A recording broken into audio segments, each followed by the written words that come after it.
Chapter 1. Danger. Hide. Mariam Janice Semp was on the run. Someone wanted her dead. The voice of her guardian angel in her head kept her alive, warning her of dangers. Others weren't so fortunate. First came the fire that burned down her home, destroyed all she owned, and claimed the lives of her mother, father, and younger brother. Darrin, her older brother, was off serving in the army. She tried to reach him, but he was off base, so all she could do was leave a message. Then came the second attack. Danger, the voice of her guardian angel said, just before a car tried to run her down in the street. She dove and fell out of the way.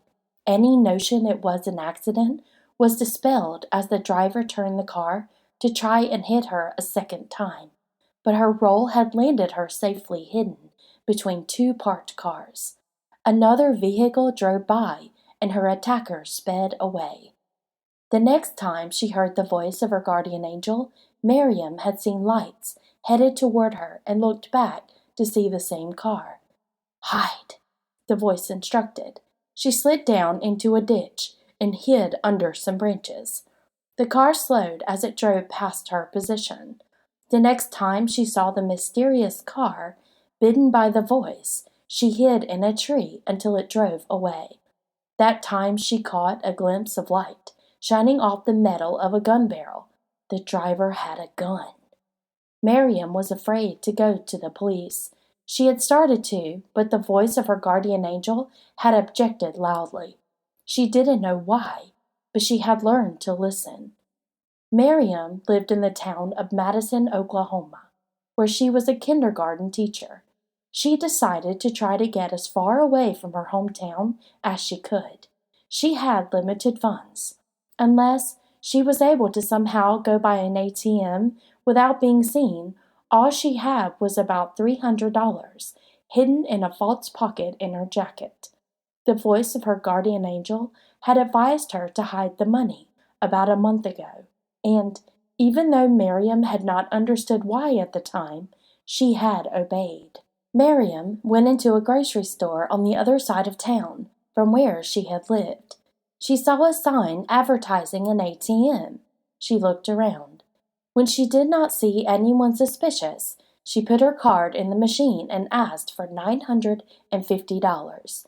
The limit for one transaction was $1,000.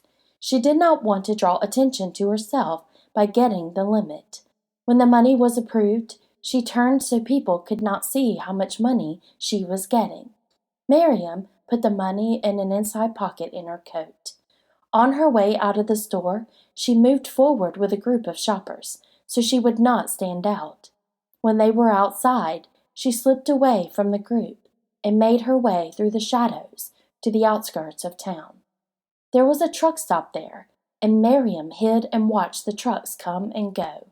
She watched an older man get out of his truck and go inside. He did not lock his door. She eased over to his truck.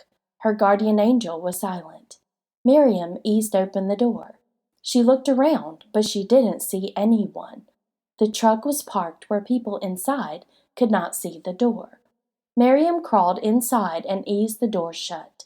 She crawled on into the back, and getting down behind the seat, she pulled a blanket up from the floor and covered herself with it. She had taken the money out of her pocket and stuffed most of it down in her boots. She only kept a couple of 20s in her pocket.